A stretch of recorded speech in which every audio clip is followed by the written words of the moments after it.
सबको पता है कि एक आदमी गिरफ्तार हुआ है 6 औरतों के कत्ल के। आपकी वाइफ का भी मर्डर के केस में अरेस्ट हुआ है। हम 17 जून को वो दवा लेने गई थी, फिर हमने ढूंढा था, फिर वो 17 जून को नहीं मिली थी। पुलिस ने कुलदीप के ऊपर इल्ज़ाम लगाया है कि उसने 6 औरतों का कत्ल किया है। वो घर नहीं आ पाई शाम को। फ़ोन लगाया तो फ़ोन लगाया तो वो लोग बोले कि यहाँ से वो 11 बजे चली गई। उनके पास मोबाइल वो नहीं चला रही। उस टाइम टेलीफोन पहुंचा कि एक लाश पड़ी हुई है।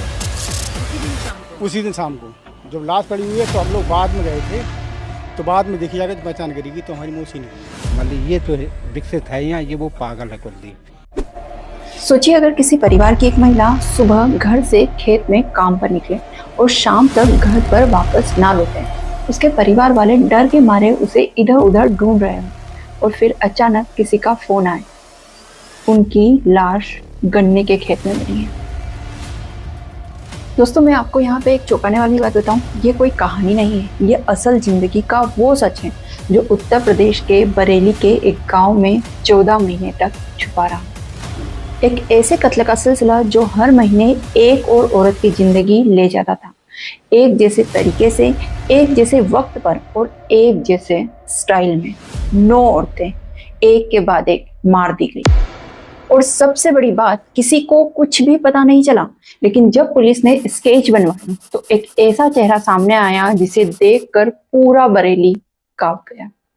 So friends, without any delay, today's story unfolds around a terrifying Sari serial killer, the man known as Kuldeep Gangwar.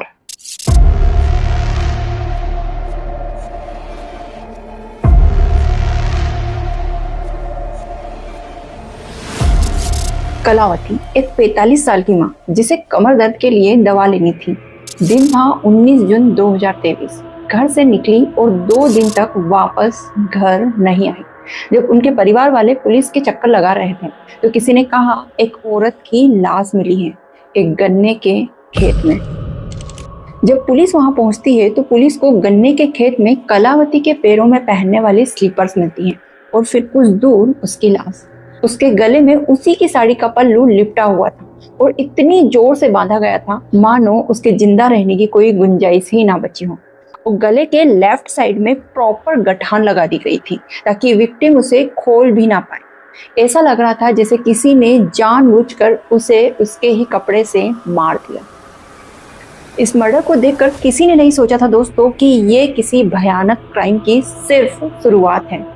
दोस्तों, अब मैं आपको ले चलती हूँ एक ऐसे सिलसिले की तरफ जहाँ हर महीने एक माँ, एक बहन और एक बेटी लापता होती गई।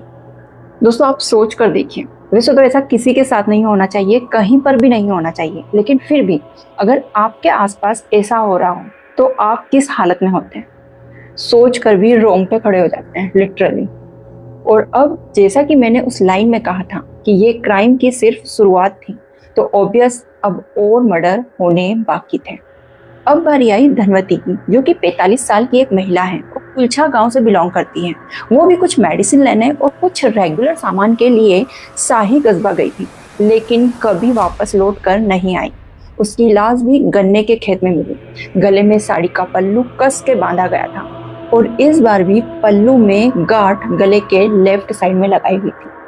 उसकी बॉडी के पास में डॉक्टर का प्रिस्क्रिप्शन और कुछ दवाइयाँ मिली थी और कुछ बाजार से खरीदा हुआ सामान। उसकी बॉडी इतनी बुरी हालत में थी कि उसे पहचानना भी मुश्किल हो गया था। अब इस केस के लिए भी पुलिस में रिपोर्ट दर्ज करवाई गई। पुलिस ने छानबीन की और ये लाश भी कलावती की लाश की तरह ही गन्ने के खेत में मिली थी। और इस केस के बाद तो औरतों के मर्डर का सिलसिला जैसे जारी हो गया। इसके बाद प्रेमवती, जो कि आनंदपुर से बिलोंग करती थी, कुसुमा देवी खजूरिया से बिलोंग करती थी, महमूदन लखीमपुर से, वीरावती, दुलारो और बीते 14 महीनों की आखिरी लाश जो कि सेम पैटर्न में मारी गई थी, अनीता देवी की थी। 2 जुलाई 2024 अनीता देवी 45 साल की एक महिला है। बरेली के हाजीपुर गांव की रहने वाली थी। सुबह सुबह उनका प्लान था पहले खिरका गांव में अपनी मां के घर जाने का और फिर फतेहगंज वेस्ट के बैंक में कुछ पैसे जमा करने का। उन्होंने घर से निकलते वक्त अपनी बेटी से कहा था मैं जल्दी वापस आ जाऊंगी, मगर वो कभी वापस नहीं आई। 3 जुलाई 2024 की सुबह लोगों ने शाही और शीशागर के बीच गन्ने के खेत में एक लाश देखी। जब पुलिस वहां पहुंची तो उन्होंने देखा लाश मिट्टी में धसी हुई थी। गला उसकी ही साड़ी के पल्लू से कस के घोटा गया था। कपड़े फटे हुए थे लेकिन सेक्सुअल असॉल्ट का कोई निशान नहीं था। वहीं लाश के किनारे उसका वॉलेट भी मिला जिसमें बैंक डिपॉजिट स्लिप थी, मतलब बैंक जाने की बात सही थी। अनीता देवी सिर्फ एक जिम्मेदार माँ थी जो कुछ पैसा जमा करने निकली थी, लेकिन कातिल की नज़र में वो भी सिर्फ एक और शिकार थी।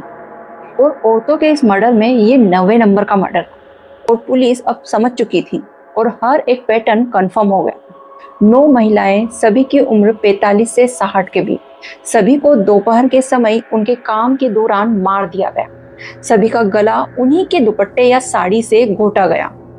अब दोस्तों, आप लोगों को क्या लग रहा है? क्या ये सिर्फ एक कोइंसिडेंट था या फिर किसी दिमाग में चल रहा एक शैतान प्लान? जल्दी से कमेंट कर दीजिए। ऑब्वियसली दोस्तों, अब आप लोग सोच रहे होंगे जब इतने सारे मर्डर्स हो गए तो पुलिस ने कुछ किया या नहीं। चलिए अब आपको बताते हैं उस इन्वेस्टिगेशन के बारे में जो फाइनली उस शैतान तक पहुंची। फर्स्ट ऑफ ऑल, पुलिस ने पहले से इन डेथ्स को अलग अलग इंसिडेंट्स माना। दरअसल दोस्तों, ये मर्डर्स आसपास के गांव में हुए थे, अलग अलग गांव। सो इनकी रिपोर्ट्स भी अलग अलग थाना क्षेत्र में लिखवाई गई थी, जिससे ऐसा कभी नहीं लगा कि ये किसी एक ही व्यक्ति का काम हो। आप ही सोचिए, हर पुलिस स्टेशन में कई सारे केसेस आते ही रहते हैं, तो अचानक से ऐसे केसेस को आपस में लिंक करना पॉसिबल नहीं है। पर जब एक पैटर्न सामने आया, एक ही तरीका, एक ही वक्त, एक ही एरिया, तब पुलिस को चीजें क्लियर होने लगी और इस गुत्थी को सुलझाने के लिए उन्होंने ऑपरेशन तलाश शुरू किया। और अब ऑपरेशन तलाश के अंतर्गत पुलिस के द्वारा 600 सीसीटीवी कैमरा फुटेज देखी गई, 1.5 लाख के आसपास मोबाइल कॉल रिकॉर्ड्स एनालिसिस किए गए और 14 टीम्स बनाई गई। और जो भी आई विटनेसेस थे, मतलब जिन्हें थोड़ा बहुत भी शक था किसी व्यक्ति पर, तो उनसे स्केचेस बनवाए गए और एक आई विटनेस ने स्केच बनवाया और ये स्केच मिलता था एक ऐसे चेहरे से जिसका नाम था कुलदीप गंगवार। कुलदीप गंगवार को जब पुलिस ने पकड़ा तो पहले तो पुलिस उसे देखकर ही हैरान रह गई थी, क्योंकि उसे देखकर कोई भी नहीं कह सकता था दोस्तों कि ये व्यक्ति इतने सारे मर्डर कर सकता है। स्क्रीन पर आप ही देखिए, कुलदीप को बिल्कुल साधारण सा दिखने वाला और तो और मेंटली डिस्टर्ब लग रहा है, लेकिन पुलिस के अकॉर्डिंग दोस्तों जब ये मर्डर करता था तो इसका पूरा फोकस अपने शिकार पर होता था। ये अपने पूरे दिमाग का यूज करता था किसी को मारने के लिए। तो ऐसे में इसकी शक्ल पर मत जाइए, इसके अंदर के शैतान को जाने। So come back to our story. शुरुआत में तो पुलिस ने कुछ भी उससे पूछा तो वो चुप रहा, पर जब उसे स्पष्ट प्रमाण दिखाए तो उसने सब कुछ कन्फेस कर दिया। उसने बताया कि कैसे वो महिलाओं को अकेला देखकर उनसे बातें करने लगता था। पहले वो अपने आप को एक मददगार आदमी के रूप में पेश करता, कभी पानी पिलाने के लिए पूछता, कभी उनका सामान उठवाने की बात करता। धीरे धीरे उन्हें अपनी बातों में उलझा लेता। जब महिला थोड़ा कंफर्टेबल फील करने लगती उसके साथ, तब वो अचानक गंदी और अश्लील बातें करने लगती, जिससे महिलाएं गुस्सा हो जाती थी और वही गुस्सा उसके लिए सिग्नल होता था कि अब वक्त आ गया। वो उन्हें गन्ने के खेत की तरफ ले जाता। जब कोई आसपास नहीं होता तब वो उनके गले में उन्हीं की साड़ी या दुपट्टे के पल्लू को लपेटकर पूरा जोर लगाकर उनका गला घोट देता।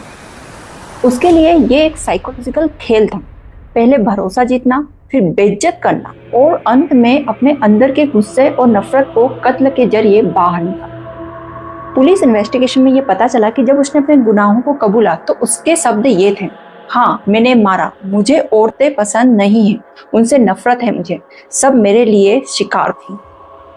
दोस्तों ये सुनकर आप क्या सोच रहे हैं? क्या आपका दिल कांप नहीं रहा? लिटरली मुझे बहुत डर लग रहा है ये सारी चीजें सुनकर। क्या लोगों का हाल हुआ होगा उस टाइम पर, वहाँ के गांव के लोग कितने सिहर चुके होंगे ये सब सुनकर। अब दोस्तों सवाल ये आता है कि गांव का ये मेंटली चैलेंज दिखने वाला इंसान आखिर कैसे एक सीरियल किलर बन गया। अब चलिए कुलदीप के बीते हुए कल में झांकते हैं। क्या एक इंसान पैदा होता है कातिल बनने के लिए या जिंदगी उसे धकेलती है उस अंधेरे में? दोस्तों मैं चाहती हूँ कि आप ये समझे कि हर कत्ल के पीछे एक कहानी होती है और हर कहानी के पीछे कुछ अनसुने जख्म। कुलदीप गंगवार का बचपन ही उसके अंदर के कातिल को जन्म देने लगा। उसके पिता बाबूराम ने पहले ही उसकी माँ के जिंदा होते हुए दूसरी शादी कर ली थी और अब उसकी सौतेली माँ ने सिर्फ उसकी माँ को ही नहीं बल्कि कुलदीप को भी मारना, गाली देना और टॉर्चर करना शुरू कर दिया। घर में रोजाना झगड़े, माँ की चीखें और पिटाई का नजारा कुलदीप की आंखों के सामने रोज होता था। फिर कुछ समय बाद कुलदीप की माँ की मौत हो गई। उसके बाद उसकी सौतेली माँ ने उस पर अत्याचार किया। एक समय आया जब उसकी स्टेप मदर ने भी कुलदीप से परेशान होकर उसे छोड़ दिया। अब 2014 में उसकी शादी हुई थी, पर वहां भी उसे सिर्फ ठुकराया। डोमेस्टिक वायलेंस के चलते बीवी ने भी उसे छोड़ दिया और अब कुलदीप का भरोसा टूट गया था। उसे लगता था हर औरत दर्द का ही एक रूप, और ये दर्द धीरे धीरे उसके अंदर नफरत का जहर बन गया। औरत से नफरत, माँ से, बीवी से और हर उस महिला से जो उसे अपनी बीती हुई जिंदगी का दर्द याद दिलाती थी। इसीलिए उसने टारगेट भी वही महिलाओं को किया जो 45 से 55 साल की थी, जिनकी उम्र उसकी सौतेली माँ के जैसी थी। उसका कत्ल करने का तरीका भी अजीब था। गले में साड़ी के पल्लू को लपेट कर, जैसे वो हर बार अपने दर्द का बदला ले रहा। और हर बार जब वो किसी औरत का मर्डर करता तो उसके पास उसकी कोई चीज रख लेता, फिर चाहे वो बिंदी हो, उसकी लिपस्टिक हो या साड़ी या ब्लाउज का टुकड़ा हो, बिल्कुल एक ट्रॉफी की तरह। जब पुलिस ने उसका रूम चेक किया तो ये सारी चीजें अलमीरा में सही तरीके से रखी हुई मिली। पता है दोस्तों, एक सीरियल किलर के लिए उसकी ट्रॉफी उसकी जीत का प्रमाण होती है। और अब दोस्तों कुलदीप पर धारा 302, 201 और 376/511 में केस चला। पर असली सवाल ये है कि अगर कलावती की मौत को पहले ही सीरियस लिया जाता तो क्या बाकी 8 औरतें बच सकती थीं? और दोस्तों अब थोड़ा रुक कर सोचिए, इस कहानी को सिर्फ एक न्यूज़ रिपोर्ट या क्राइम केस ना समझें।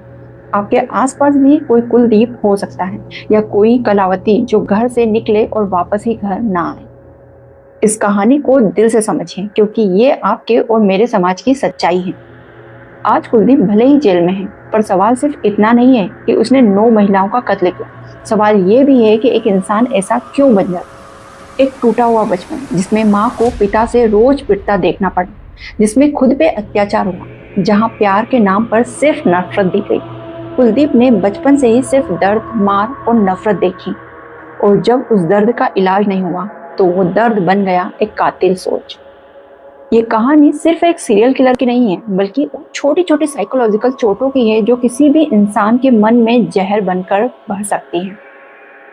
जरूरत है हम सबको थोड़ा और संवेदनशील बनने की, अपने आसपास के लोगों के लिए, उन बच्चों के लिए जो चुप रहते हैं, उन औरतों के लिए जो हर रोज अपनी आवाज दबा लेती हैं। दोस्तों एक बात हमेशा अपने जीवन में याद रखें, जब पहले गुस्से का छोटा सा बीज आपके जीवन में बो दिया जाता है तो समय के साथ वो एक जंगली वृक्ष बन जाता है। आइए मिलकर एक ऐसा समाज बनाएं जहां किसी कुलदीप का दर्द वक्त पे समझा जाए, जहां किसी कलावती, कुसुम या अनीता देवी को अपनी जान ना खोनी पड़े। और अगर अब आप ये चाहते हैं कि इस तरह के क्राइम से लोग सतर्क रहें, हमेशा जागरूक रहें, तो वीडियो को ज़्यादा से ज़्यादा शेयर कीजिए, कमेंट में अपने विचार जरूर लिखिए।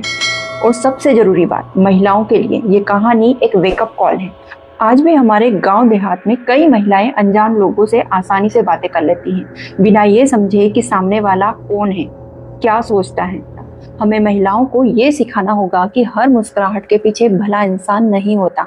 किसी अनजान व्यक्ति से बात करते वक्त हमेशा सतर्क रहना, समय और जगह का ध्यान रखना और अपने विश्वसनीय लोगों को अपने घूमने फिरने की जानकारी देना अब बहुत ज़्यादा जरूरी हो गया। और अब जल्द ही मिलते हैं एक और असली कहानी के साथ। तब तक सतर्क रहिए, सजग रहिए और संवेदनशील बनने की कोशिश कीजिए। धन्यवाद।